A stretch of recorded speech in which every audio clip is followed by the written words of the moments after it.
entrar en la palabra, voy a resaltar la importancia de entender el mensaje. Vamos a celebrar la Cena del Señor, ¿ok? Y esto que voy a leer en Hechos 8:26, ubíquese en la Escritura, en Hechos 8:26.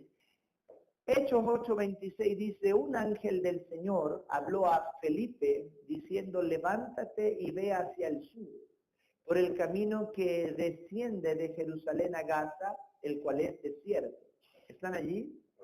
Entonces él se levantó y fue, y sucedió que un etíope, eunuco, funcionario de Candace, reina de los etíopes, el cual estaba sobre todos sus tesoros, había venido a Jerusalén para adorar.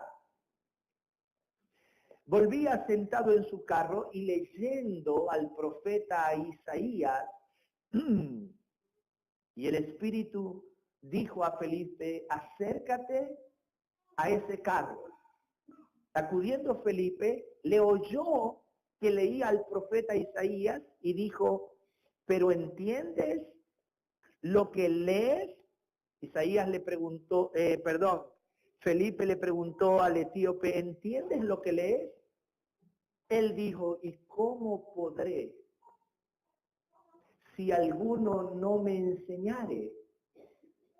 Y rogó a Felipe que subiese y se sentara con él.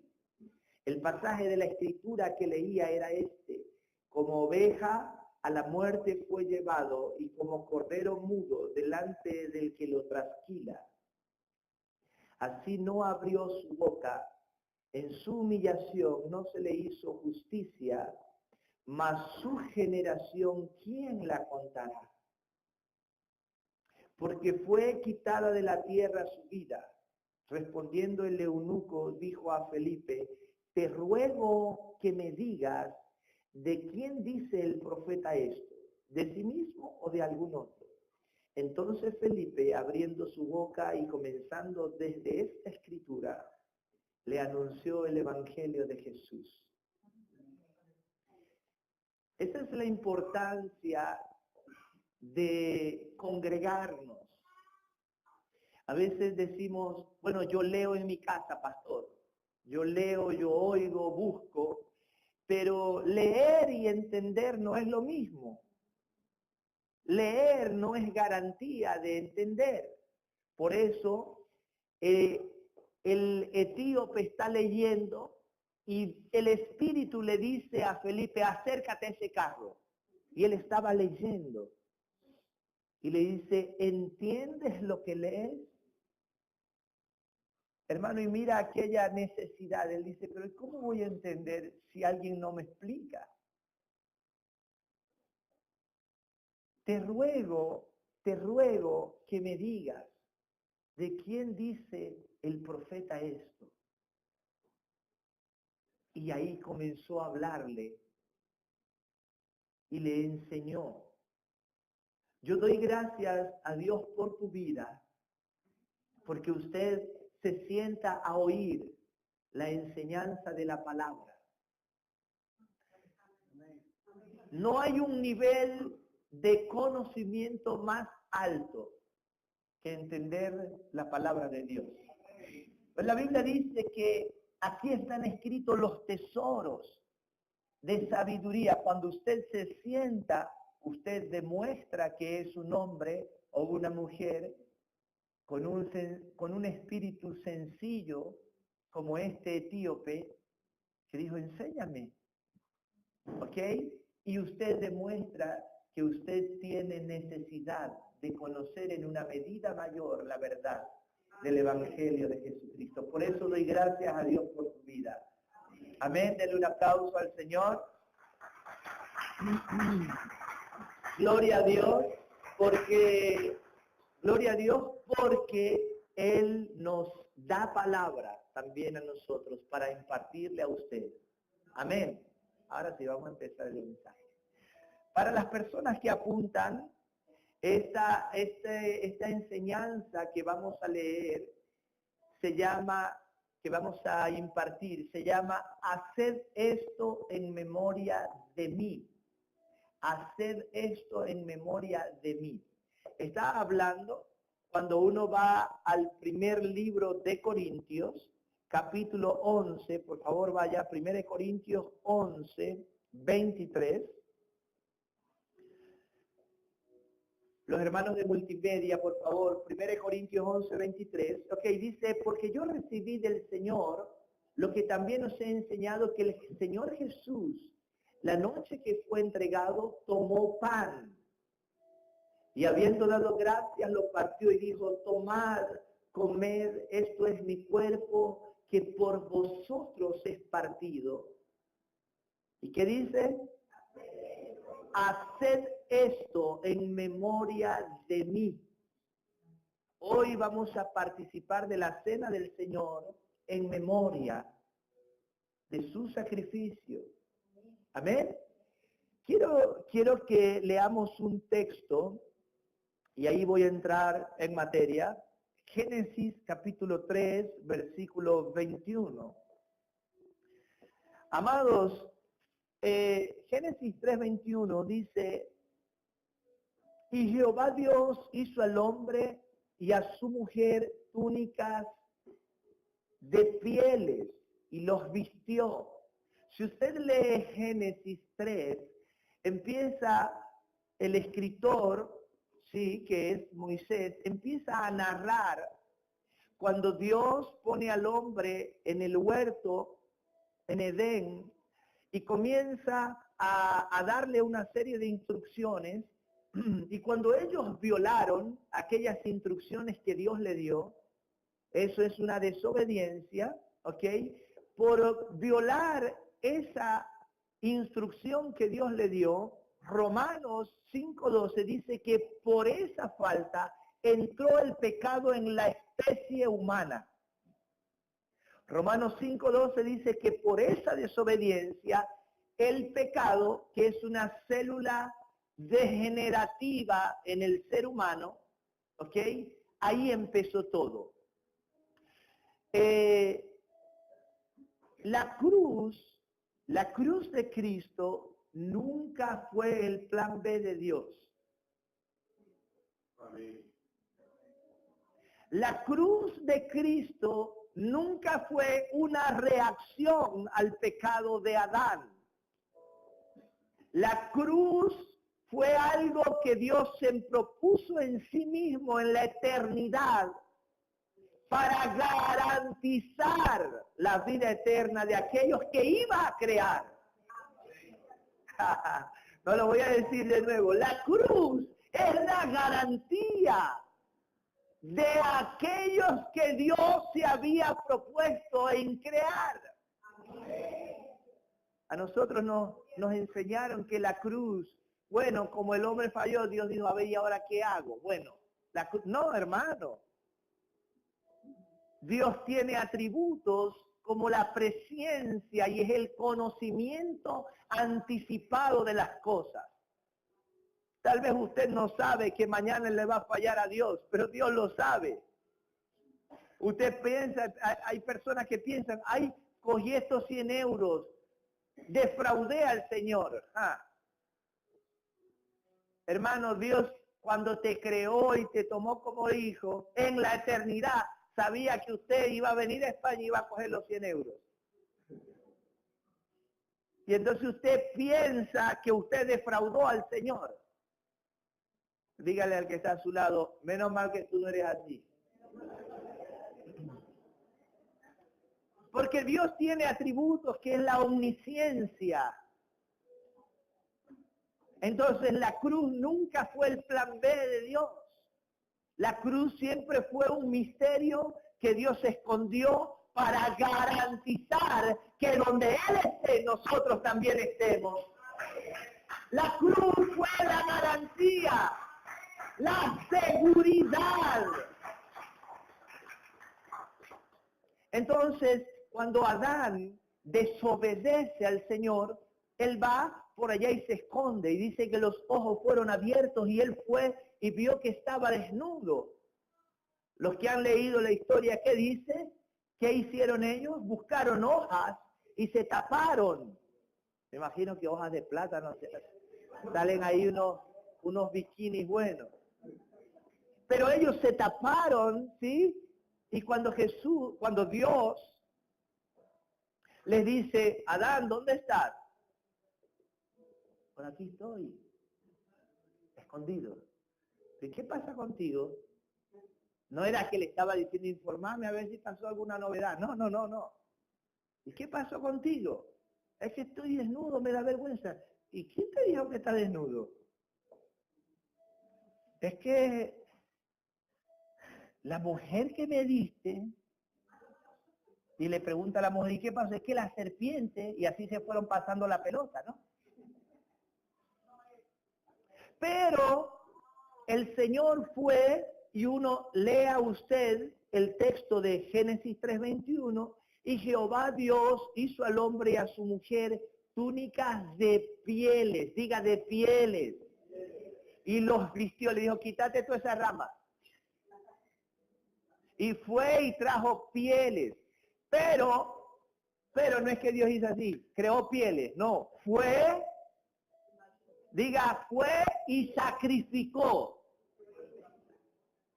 un animal para cubrir la desnudez de él, el pecado. Fue y sacrificó un animal inocente, un animal que no tenía nada que ver con la desobediencia de él. Usted imagínese que hizo, cogió las pieles de un leopardo, y un leopardo estaba por ahí y ¡pau! Lo mataron. ¿Para qué? Lo matamos, lo despellejamos y venimos a taparle el pecado de un desobediente que previamente se le había dicho que no comiera de allí. ¿Usted se da cuenta qué es el mensaje allí? Ahí, en ese momento, se establece un principio que no hay forma de tapar el pecado o de quitarlo si no hay derramamiento de sangre.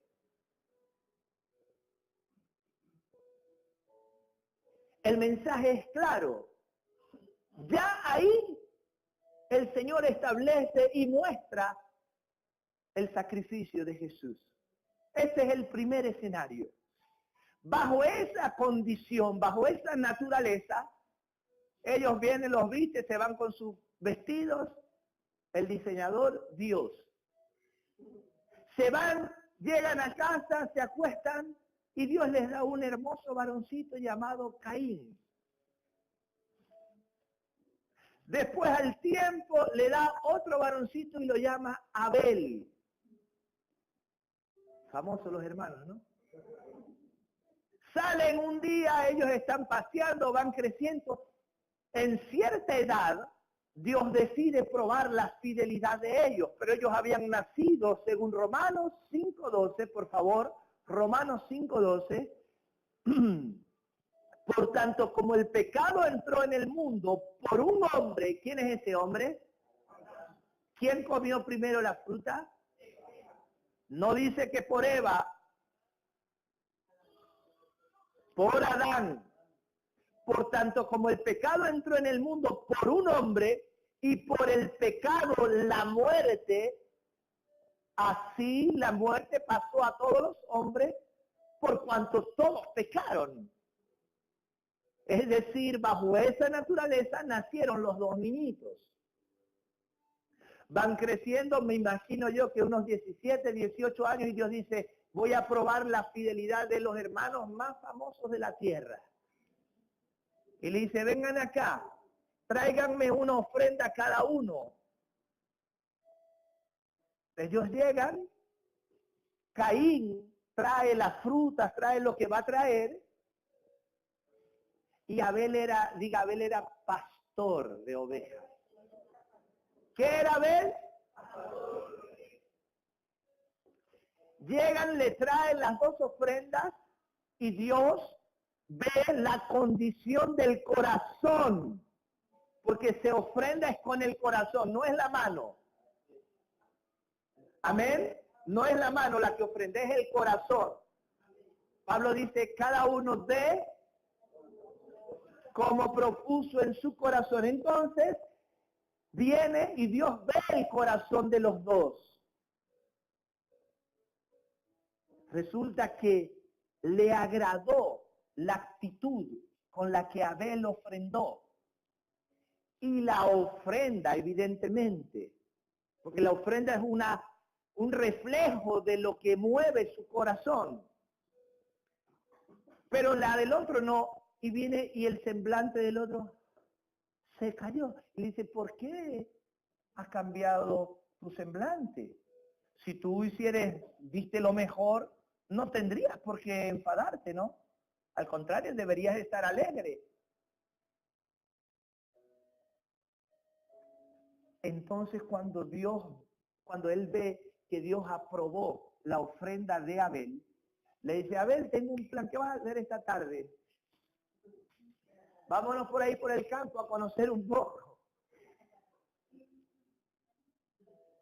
Y la naturaleza de la que habla en Romanos 5:12, que por ahí entró el pecado, despertó el amor por Dios. Escuche, el amor por Dios, la ofrenda de Abel y el amor por Dios de Abel despierta la ira más rancia de Caín. Y le dice, vamos a hacer un paseíto, hermanito. Y se lo lleva. Cuando él se descuida, ¡pah! Diría mi abuela, el palo cochinero. Un golpe mortal.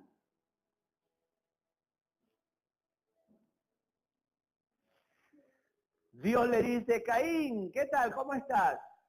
Bien, Señor, todo bien, aleluya, amén. Y le dice, Caín, ¿y tu hermano?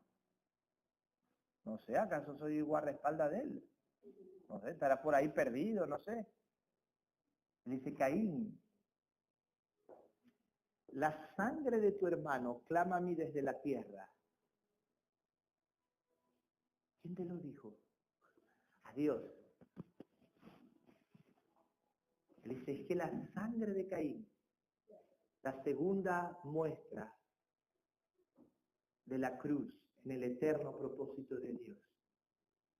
Hay similitudes en Abel y en Jesús, porque son símbolos, formas de cómo Dios ilustraba de lo que iba a ocurrir en el desarrollo de su propósito.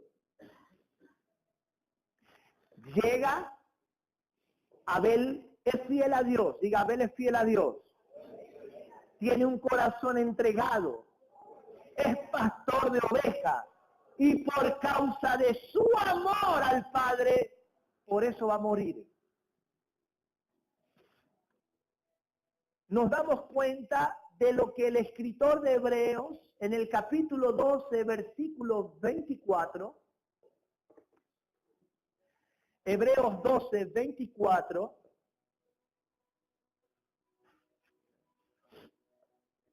dice, a Jesús, el mediador del nuevo pacto, y a la sangre rociada que habla mejor que la de Abel. ¡Ja! Porque la sangre de Abel clamaba a Dios diciendo, Señor, que esto no se quede así. Señor, no permitas que yo me quede en un monte por aquí tirado, hazme justicia. Me imagino que herido clamó al Señor contra su hermano. Señor, no lo deje que se salga con la suya.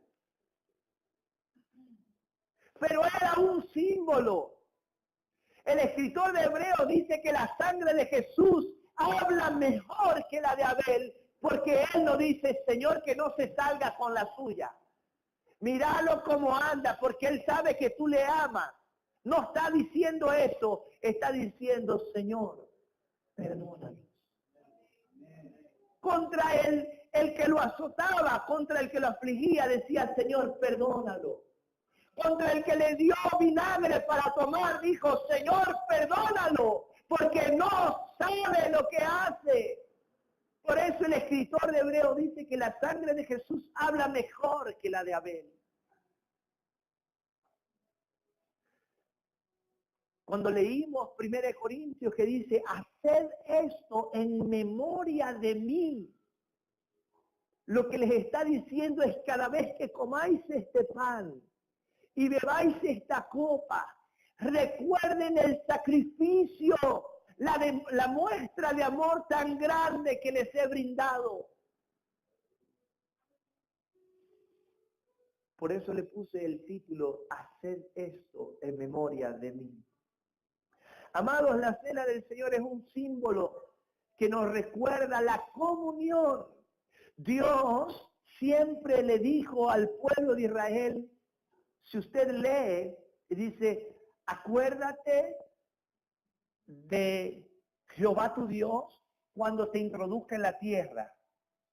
No te olvides. Le dice, haz memoria. Guárdate de no dejar. O sea, siempre, porque Dios sabe que aunque ellos entraran con ¿cómo se llama? Con gran poder y señales y un respaldo, ellos se iban a olvidar. Dios lo que nos está diciendo por medio de la cena del Señor es, hagan esto en memoria de mí. Vive en memoria de Dios. Por eso le puse este texto, hacedlo en memoria de mí. En Venezuela, el 5 de julio, todo el ejército, el presidente, todo el mundo se detiene las banderas. Bueno, aquello se monta en memoria de la gesta que hicieron los próceres. Las famosas imágenes de unos soldados sosteniendo una bandera en memoria de los que dieron la vida por mi país. Yo soy un soldado, 17 años, no entiendo mucho, vengo aquí un poco para divertirme, pero en cuanto me forjan un carácter, me forman dentro de la institución, yo peleo por convicción, porque una pelea sin tener una razón definida es una derrota inminente. Y usted no piense, mire hermano, cuando uno se congrega, nosotros peleamos contra un sistema de pensamiento. Creo que como hijos de Dios debemos tener un momento, si yo estoy en Galicia y yo conocí 4 hermanos y se congrega, hermano, ven acá, en memoria del Señor, vamos a hacer la cena del Señor aquí los 4. No, es que si no hay un pastor presente, amados, Dios no nos ve a nosotros por la función que nos delegó. Dios nos ve a nosotros como hijos. Tal vez usted le dice a una persona apartada, ven acá, vamos a hablar. Le predicas la palabra y le dice, en memoria del Señor, vamos a tomar. Hermano, el Espíritu Santo va a hacer todo el resto.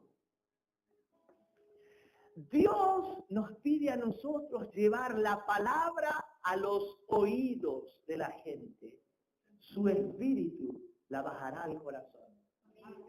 Pero tu función es llevársela a los oídos de aquel perdido, de aquel desorientado, de aquel que se escabulló, de aquel que hay personas que tienen espíritu, hermano, un espíritu como de, no sé, como si fueran huérfanos, de orfandad.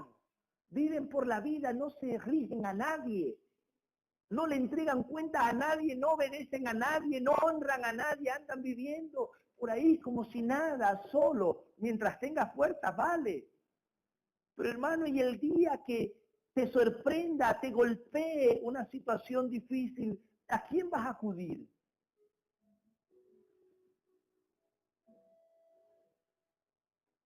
A Dios no lo podemos comparar a un bombero que lo llamamos, Jeremías 33, hay incendio, llámalo. Hermano, Dios es tu Padre. Vive en memoria de Él. Tal vez tu papá, tu mamá no fueron el mejor ejemplo, no lo sé. Pero tienes que tener un espíritu de hijo. ¿Cuántos dicen amén? Cuando papá habla, usted atiende. Usted no puede ir por ahí solo como un huérfano. Viva en memoria del Señor. ¿Cuántos dicen amén? Nosotros tenemos que tener, hermanos, la convicción de que cuando hacemos esto y participamos, tenemos comunión. Comunión, una común unión. Tenemos comunión con el Señor. Dice la Biblia, hermano, mira, esto es un símbolo de que yo estoy casado. Yo digo, me invitaron por una fiesta, voy a dar el anillo. No sé, porque una muchacha me saluda, ¿me entiendes? Ya yo me lo quité. ¿Estoy casado o no estoy casado? Yo sigo casado. Que me esconda el anillo no significa, que no sea íntegro no significa que dejé de ser casado. Pero si me lo pongo, me van a mirar de otra forma. ¿Sí o no? La cena del Señor, hermano, es una forma que te recuerda que hay un pacto. La cena del Señor te recuerda que eres un hijo. La cena del Señor te da convicción a tu espíritu de que tú vives bajo un pacto donde tú eres un hijo. Hermano, el nuevo pacto, pastor, ven por favor. Mire, David, ven. Ven, David. Escúchame esto. El nuevo pacto, lo que se hizo en la cruz de Calvario, usted sabe que para que sea un pacto tiene que haber sangre. Esos chistes de los $100, vamos a hacer un pacto, no, eso es otra historia. Pero un pacto tiene que haber sangre. Cuando se hacía pacto, se rompían aquí, dos personas se amarraban, así, ven, por favor, tómense así la mano. Se amarraban ahí, se hacía un corte aquí, ponían ahí un animal descuartizado a quemar como una ofrenda, y ellos decían, así nos haga Dios o aún nos añada, como este buey que está partido en pedazos. Si alguno de los dos violara este pacto, y comenzaban a dar vueltas así, mientras que decían las condiciones del pacto. Eso que hay por allá, que voy a pactar por mi familia. Eso es, Dios tenga misericordia. Pero esto es un pacto. Hermano, en el nuevo pacto, en un pacto hay dos partes. En el nuevo pacto no participa usted. Gloria a Dios. Hay un pacto que está entre el Padre y el Hijo. Entonces, usted imagínense que ellos están pactando y dice, mi hijo se va a casar con tu hija y lo que tengan va a ser de los dos a media. Y hacen un pacto de sangre. Los hijos están por allá jugando. Ellos no saben que son parte de un pacto que aquí se está formando. En la cruz del Calvario hubo un pacto. El Padre cogió al Cordero que Juan Bautista cuando lo vio venir dijo, he ahí el Cordero de Dios que quita el pecado del mundo. ¿Quién venía caminando? Jesús. Y el Padre lo sacrificó en la cruz. Para que usted tuviera acceso a todo lo que el Padre en la eternidad se había propuesto hacer. Por lo tanto, Él es el mediador de un mejor pacto. En la sangre de Jesucristo es la garantía de nosotros. Amén. Y el Señor les dice, cada vez que comáis este pan o bebáis esta copa, hacedlo en memoria de este pacto.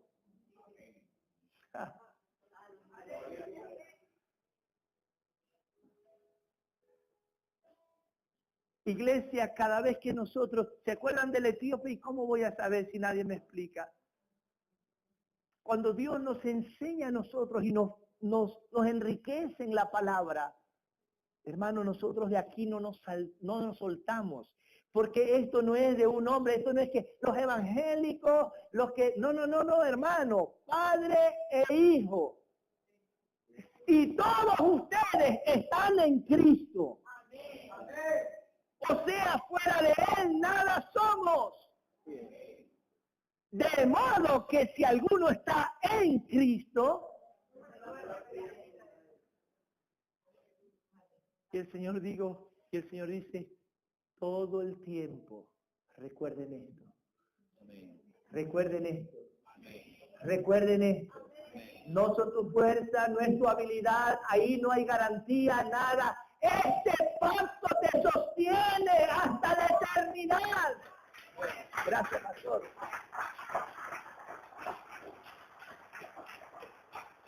Por favor, quiero que veamos Mateo 26, 12. Dice, porque al derramar este perfume sobre mi cuerpo, lo ha hecho a fin de prepararme para la sepultura. Siguiente texto. De cierto os digo que donde quiera que se predique este evangelio, en todo el mundo también se contará lo que ha hecho para memoria de ella. Está hablando de la mujer que ungió al Señor. ¿No lo ungió un sacerdote? ¿Saben quién ungió al Señor? No fue un concilio de santos. No fueron sacerdotes, no fueron escribas, no fueron gente entendida en la ley. Fue una mujer. Y eso sí, y usted sabe que la mujer le era prohibido eso, bajo la ley. Pero esta mujer, ¿sabe qué representa? La gracia. La gracia de Dios. Y dice, Jesús dijo, déjenla quieta. Porque Judas decía, tan caro ese perfume. Con eso lo podríamos haber vendido y dárselo a tantos pobres. Que hay personas que piensan así. Y Jesús le dijo, dejen quieta a esa mujer. Llegué aquí, ustedes me recibieron, no me recibieron, me besaron, no me besaron. Esta desde que llegué no deja de ahí, de jugar de estar ahí, de humillarse, y derramó ese perfume. Y les digo algo, le soltó esta. Donde se predique el evangelio se hablará de ella, para memoria de lo que ha hecho hoy. Hermanos, que en el reino haya memoria para nuestra forma de vivir. ¿Cuántos dicen amén? Vivamos, haced esto en memoria de mí, vivamos con, hermano, que el evangelio te inspire, te mueva, tengamos sentido de causa. Sepamos que nosotros tenemos una razón, la que nos mueve, no es trabajar, amontonar dinerito, pagar la factura. Se acabó el dinero, el mes que viene coge el dinerito, paga la factura, paga el alquiler y se va. El mes que viene coge el dinerito, paga la factura, paga el alquiler, se fue el dinero. El siguiente mensaje, llega viejito, paga el dinero, se acabó el dinero, se acabaron las puertas. Ahora sí, Señor, ayúdanos. Hermano, vivimos en un sistema que engaña a la gente. No, tenés que formarte, trabajar, hacer dinerito para pagar la factura. Y la Biblia te dice, mientras que aumenten los ingresos, aumentan los gastos. Cuando uno llega en España, si uno vive con 600 euros, y usted lo sabe, uno está feliz. Uno dice, con 600 me comparto el piso, pago 35 de luz, pago y me quedan 200. Todo el mundo hemos pasado por ahí. Después de cierto tiempo ganamos 1.200 y no nos alcanza. Y yo le voy a decir una cosa. La Biblia dice que si usted llega a ganar 3.000 euros, no le va a alcanzar. Pastor, ¿dónde dice la Biblia eso? Es que dice que cuando aumentan los ingresos, ya usted no pagaría alquiler, se mete en una hipoteca. Ya usted no andaría en el coche rojo 91, ya usted andaría en uno personal. Ya usted no se calentaría, no compraría manta, tuviera sistema de calefacción. Y no viera televisor en esos rabones que tiene en la parte de atrás, sino que tuviera plasma por todos lados. No tuviera el telefonito ese que tiene, tuviera el mejor. Es que la Biblia, hermano, Dios te conoce. Diga, Dios conoce mi corazón. Caín, ¿dónde está tu hermano? Caín, no sé, Señor, ni que yo fuera escolta de él. Estará por ahí perdido. Adán, ¿dónde estás? Por aquí estoy, es que estoy desnudo, me da vergüenza contigo. ¿Quién te dijo a ti? Dios un poco haciendo el diálogo con él. Él sabe todo lo que ha ocurrido. Hermano, Dios conoce tus decisiones de aquí en adelante. Pero su gracia, que abunda sobre ti, te tiene aquí sentado, sabiendo las decisiones. Es el amor de Dios.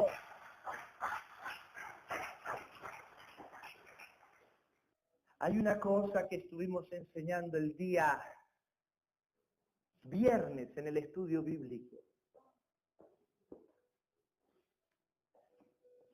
Ustedes conocen la historia cuando David se acostó con la mujer de Urías. Y David es reprendido por un profeta llamado Natán. Y le dice, Natán le dice a David, David, majestad, rey, en Israel ha ocurrido algo. Hay un hombre muy pobre que no tiene nada, pero tenía una ovejita y la cuidaba, comía con él, le daba biberón, la cuidaba, la mimaba porque era lo único que tenía. Y enfrente de él había un hombre muy rico, tenía cantidades de ovejas, vacas, de todo tenía. Al hombre humilde, al hombre pobre, que no más que tenía la oveja, le viene visita. ¿Y sabes qué hizo este hombre?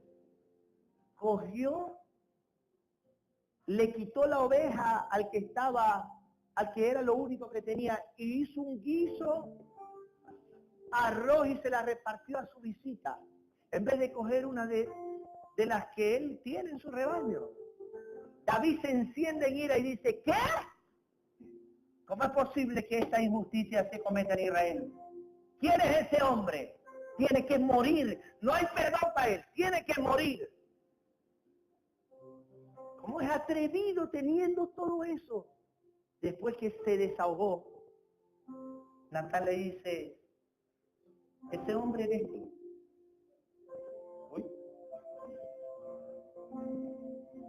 Así te dice el Señor. ¿Por qué fuiste a tocar a la ovejita de Urías? Habiéndote dado yo gracia y favor, eres hermoso, nunca te ha faltado nada. Tu padre ni siquiera te ignoró cuando vino Samuel y yo te saqué del anonimato, te establecí en un reino, llené de temor a tus enemigos, te di poder, gracia. ¿Por qué fuiste a tocar a la mujer de Urías, David? Y la mujer estaba embarazada. Cuando el niño nace, Bueno, cuando Natán le confronta a David, David cae sobre sus rodillas y llora. Le dice, Señor, perdóname. Salmo 51 dice, Señor, crea en mí un corazón recto y tu espíritu noble me sustente. Devuélveme el gozo de tu salvación. Crea en mí, oh Dios, un corazón recto. Renuévame.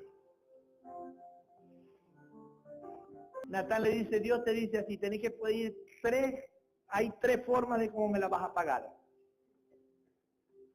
Caes en las manos de tus enemigos, va a venir una enfermedad, una muerte o hambre, o caer en mis manos. Usted sabe lo que decía la ley. ¿Cuál era el principio que se estableció cuando Adán violó la palabra? Sin derramamiento de sangre no hay remisión de pecados. Y dice David, que conocía la gracia por revelación, dice, Señor, yo prefiero caer en tus manos, porque mis enemigos no van a tener misericordia de mí, pero yo te conozco. Yo sé que tú sí vas a tener misericordia de mí. Por eso yo apelo a tu justicia. Por eso yo apelo a que seas tú quien me juzgue. Y Dios le dijo, bien. Nace el niño y dice la Biblia que el Señor lo hirió al niño. Lo hirió gravemente. Cuando David lo ve, David se despoja de sus vestidos reales, era el rey, y se viste de cilicio, una forma de humillarse delante de Dios, y se tira en la tierra, no come, no bebe por días, se echa tierra en la cabeza, se humilla, no sabe qué hacer. Y sus consejeros le decían, majestad, levántate, váyanse todos de aquí, déjenme solo. Y le dice, Señor, yo te pido que tengas misericordia, que el muchacho no muera. Pero había un principio establecido desde la eternidad. Y el niño muere. Dicen los siervos, ¿viste cómo se puso cuando le dijimos que estaba enfermo? Si ahora vamos y le decimos que se murió, nos degolla mínimo. Y cuando le dice David, es que el niño ya murió, David se levanta, se baña y se pone sus vestidos.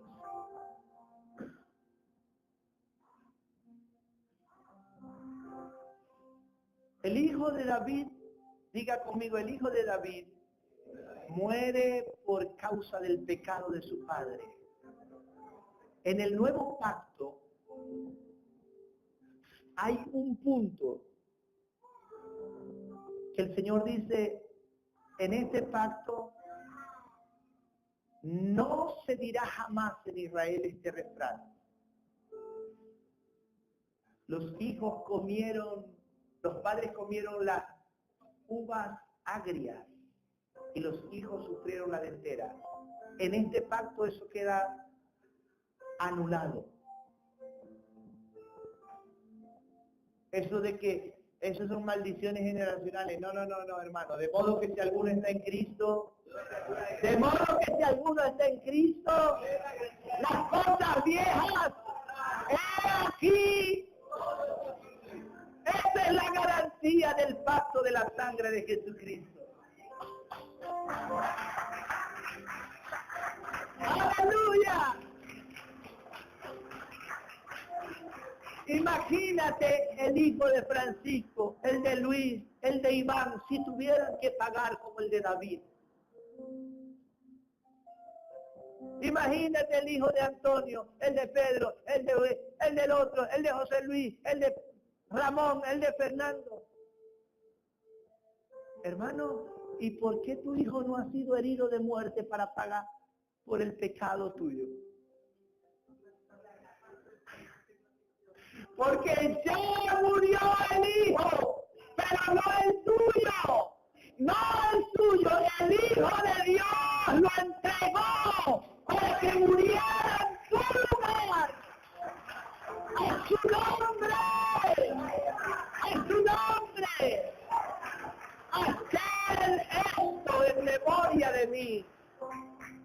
Cada vez que comáis este pan y bebáis esta copa,